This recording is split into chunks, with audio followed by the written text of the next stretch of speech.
Hello दोस्तों, मैं डमरूधर गुप्ता। तो हम पिछले वीडियो में देख रहे थे सागर और महासागर की उत्पत्ति के सिद्धांत के बारे में। तो हमने पिछले दो वीडियो में दो सिद्धांतों के बारे में देख चुके हैं, जो कि ग्रीन महोदय का चतुष्फलक सिद्धांत और जीन्स एवं सोलास का पृथ्वी विरूपण परिकल्पना है। तो उसमें हमने वैगनर के महाद्वीपीय विस्थापन सिद्धांत को नहीं पढ़ पाए थे। तो आज हम पढ़ेंगे वैगनर के महाद्वीपीय विस्थापन सिद्धांत या प्रवाह प्रतिस्थापन सिद्धांत। इनके अनुसार सागर और महासागर का निर्माण कैसे हुआ, ये वैगनर प्रोफेसर अल्फ्रेड वैगनर ने अपने विचार के अनुसार प्रस्तुत किया है। तो चलिए शुरू करते हैं video. Professor Alfred Wegener Germany के एक प्रसिद्ध जलवायु शास्त्री तथा भूगोलवेत्ता थे। वैगनर ने अपने सिद्धांत का प्रतिपादन 1912 में किया, परंतु इसका विवेचन 1915 तथा 1920 में हुआ, क्योंकि प्रथम विश्व युद्ध के कारण इस सिद्धांत की ओर लोगों का ध्यान आकर्षित नहीं हो पाया। महासागरों की तली तथा महाद्वीपों की स्थिरता की संकल्पना को गलत प्रमाणित करने के लिए वैगनर ने अपनी विस्थापन परिकल्पना का प्रतिपादन किया। वैगनर के सामने मूलभूत समस्याएं थी। जलवायु परिवर्तन की, भूमंडल पर अनेक क्षेत्रों में ऐसे प्रमाण मिले जिनके आधार पर यह ज्ञात होता है कि एक ही स्थान पर जलवायु में समय समय पर अनेक परिवर्तन हुए हैं। इन परिवर्तनों को दो रूप में स्पष्ट किया जा सकता है। यदि स्थल भाग एक जगह पर स्थिर है तो जलवायु कटिबंध क्रमशः स्थानांतरण हुआ होगा, जिस कारण कभी शीत, कभी उष्ण, कभी शुष्क, कभी उष्ण जलवायु आगमन हुआ होगा, परंतु ऐसे स्थानांतरण के प्रत्यक्ष प्रमाण नहीं मिलते। दूसरा है, यदि जलवायु कटिबंध स्थिर रहे हो तो स्थल भागों का स्थानांतरण हुआ होगा। वैगनर ने स्थल के स्थायित्व को पूर्णतः अस्वीकार किया है, इसके स्थानांतरण में प्रभाव में विश्वास किया है। हाँ, तो ये तो हो गया वैगनर महोदय के विस्थापन या प्रवाह सिद्धांत का। तो इसके बारे में विस्तार से जानते हैं कि वैगनर जो जो भूगोलवेत्ता थे, उन्होंने सिद्धांत का प्रस्तुतिकरण किस प्रकार से किया। तो इसके जो सिद्धांत के प्रधान रूप कौन कौन से हैं। वैगनर पूरा जलवायु शास्त्र, पूरा वनस्पति शास्त्र तथा भूगर्भ शास्त्र के प्रमाणों के आधार पर यह मान लिया कि कॉर्बेनिफेरस युग में समस्त स्थल भाग एक स्थल पिंड के रूप में संलग्न थे। इस स्थल पिंड का नामकरण उसने पेंजिया किया। ठीक है दोस्तों, जो धरातलीय भाग था उसको वैगनर ने स्थल पिंड नाम दिया। इस पर छोटे छोटे आंतरिक सागरों का विस्तार था।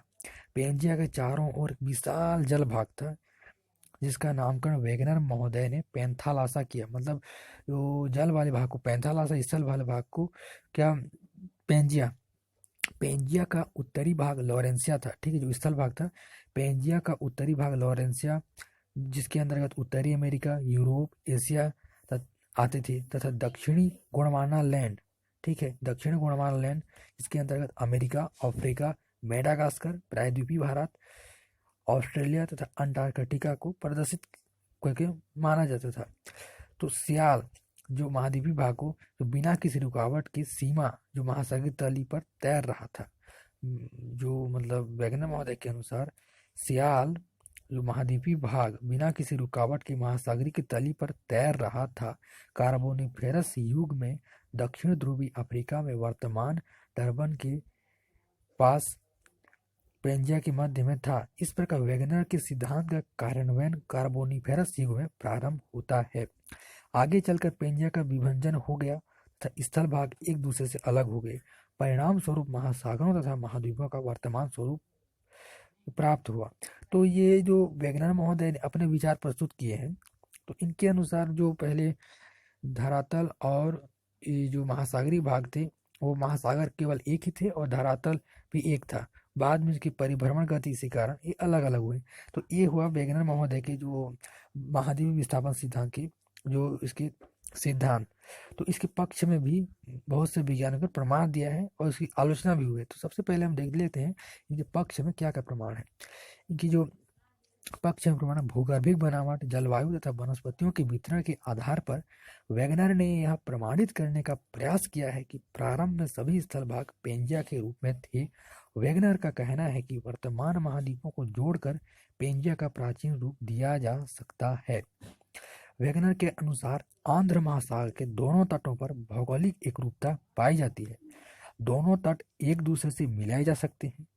जिस तरह किसी वस्तु के दो टुकड़े करके उन्हें पुनः मिलाया जा सकता है, उसी प्रकार उत्तरी अमेरिका के पूर्वी तट को यूरोप के पश्चिमी तट से तथा दक्षिणी अमेरिका के पूर्वी तट को अफ्रीका के दक्षिण तट से मिलाया जा सकता है। तो ये उनका पहला था, मतलब सिद्धांत के प्रमाण। अब दूसरा जो उन्होंने प्रमाण दिया है अपने सिद्धांत को मतलब सत्य साबित करने के लिए, दूसरा है भूगर्भिक प्रमाणों के आधार पर आंध्र महासागर के दोनों तटों के कैलिडोनियन तथा हर्षिनियन पर्वत क्रमों में समानता पाई जाती है।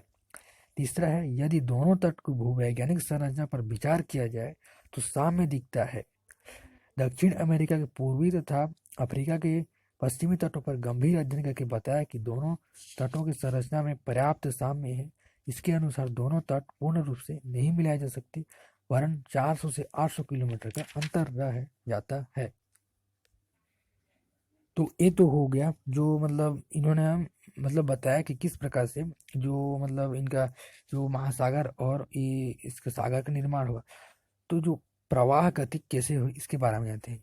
जो वैगनर महोदय ने बताया है कि सागर और महासागर में प्रवाह की गति किस प्रकार हुई। वैगनर के अनुसार जब पेंजा में विभंजन हुआ तो उसमें दो दिशा में प्रवाह हुए, उत्तर की ओर या भूमध्य रेखा की ओर तथा पश्चिम की ओर। दो प्रवाह के बलों द्वारा संभव हुए। भूमध्य रेखा की ओर जो बल प्रवाह गुरुत्व बल तथा प्लवनशीलता के बल के कारण हुआ। महाद्वीपीय सियाल बना है, सीमा से कम घनत्व वाला है, अतः सियाल पर सीमा बिना रुकावट के तैर रहा है। महाद्वीपों का पश्चिम दिशा की ओर प्रवाह सूर्य तथा चंद्रमा के ज्वारीय बल के कारण हुआ माना गया है। पृथ्वी की पश्चिम से पूर्व दिशा की ओर घूमती है। ज्वारीय रगड़ के पृथ्वी भ्रमण पर रोक का काम करती है। तो इस प्रकार महाद्वीपीय भाग पश्चिम की ओर प्रभावित होने लगते हैं। और इनके मतलब इनके अनुसार ये बताया कि मतलब ये गुरुत्व बल के कारण मतलब इनकी परिभ्रमण गति चालू हुई। अब देखते हैं वैगनर महोदय ने महाद्वीपों का वास्तविक प्रवाह तथा महासागरों के निर्माण के बारे में क्या कहा है। पेंजिया का विभंजन कार्बोनिफेरस युग में प्रारंभ हो गया। गुरुत्व तथा प्लवनशीलता बल के कारण पेंजिया का दो भागों में विभक्त हो गया। उत्तरी भाग लॉरेशिया, दक्षिणी भाग गोंडवानालैंड कहलाया। बीच का भाग तेथिस सागर के रूप में बदल गया। इसे तेथिस का खुलना कहा जाता है। जुरैसिक युग में गोंडवानालैंड का विभाजन हो गया तथा ज्वारीय बल के कारण प्रायद्वीपीय भारत, मेडागास्कर, ऑस्ट्रेलिया तथा अंटार्कटिका गोंडवानालैंड से अलग होकर प्रभावित हो गया। इस समय उत्तरी तथा पश्चिमी अमेरिका ज्वारीय बल के कारण पश्चिम की ओर प्रभावित हुई। प्रायद्वीपीय भारत के उत्तर की ओर प्रभावित होने के कारण हिंद महासागर का निर्माण हुआ। ठीक है दोस्तों, प्रायद्वीपीय भारत की ओर इसका जो प्रवाह होने के कारण हिंद महासागर का निर्माण हुआ। दोनों अमेरिकी महाद्वीप के पश्चिम गति से प्रभावित नहीं हो रहे थे। आंध्र महासागर का अंग्रेजी भाषा की एस आकार का निर्माण हुआ। उत्तर तथा अमेरिका महाद्वीप की पश्चिम दिशा की ओर प्रवाह कारण ही मध्य अटलांटिक का निर्माण हुआ। आर्कटिक सागर तथा उत्तरी ध्रुव सागर का निर्माण महाद्वीपों के उत्तरी ध्रुव से हटने के कारण हुआ। पैंथालासा पर कई दिशाओं में महाद्वीपों के प्रवाह के कारण उसका आकार संकुचित हो गया तथा उसका अवशिष्ट भाग प्रशांत महासागर बना। इस तरह स्थल तथा जल का वर्तमान स्वरूप प्लेओसीन युग तक पूर्ण हो पाया। दोनों ध्रुवों तथा भूमध्य रेखा की स्थितियों में भी पर्याप्त परिवर्तन हुए हैं। सिल्यूरियन युग में भूमध्य रेखा सर्वाधिक उत्तर में थी तथा नॉर्वे के उत्तर से होकर गुजरती थी। तो ये हुआ मतलब जो महाद्वीपों का जो प्रवाह था, महासागरों का निर्माण। इस वीडियो में मतलब इसका और विस्तार है, लेकिन इसमें थोड़ा शॉर्ट करके बताया गया क्योंकि अधिक लंबा वीडियो बनाने से मतलब लोगों को बोर लग सकता है, इसलिए इसमें मतलब थोड़ा शॉर्ट करके मतलब बताने का प्रयास किया हूँ। नहीं तो इसका लगभग एक आध घंटे का जाने वाला वीडियो है, लेकिन इसमें शॉर्ट रूप में जो इम्पोर्टेंट चीज़ है उसी को बताने का प्रयास किया हूँ। तो अब देखते हैं वैगनर महोदय ने पर्वतों के निर्माण के बारे में क्या कहा है। महाद्वीपीय प्रवाह सिद्धांत के सहारे वैगनर ने वलित पर्वतों की उत्पत्ति की समस्या को भी सुलझाने का प्रयास किया है। जब उत्तर तथा दक्षिण अमेरिका पश्चिम दिशा की ओर प्रवाहित हो रहे थे तो सीमा द्वारा रुकावट के कारण इन महाद्वीपों के पश्चिमी किनारे वलित हो गए, जिस कारण रॉकी तथा एंडीज पर्वतों का निर्माण हुआ। इसी तरह यूरेशिया, अफ्रीका तथा प्रायद्वीपीय भारत की भूमध्य रेखा की ओर प्रवाहित होने तथा एक दूसरे की ओर सरकने के कारण तेथिस भूसंस्कृति मोड़ में बदल गई। इस कारण टर्सरी युग की अल्पाइन पर्वत की रचना हुई। यहाँ पर वैगनर ने परस्पर विरोधी बातें कह डाली। प्रारंभ में तो सियाल बिना किसी रुकावट की सीमा पर तैर रहा था, परंतु बाद में सीमा द्वारा सियाल सियाल के प्रवाह में रुकावट आई। यह कैसे संभव हुआ, इसका जवाब वैगनर महोदय ने नहीं दे पाए।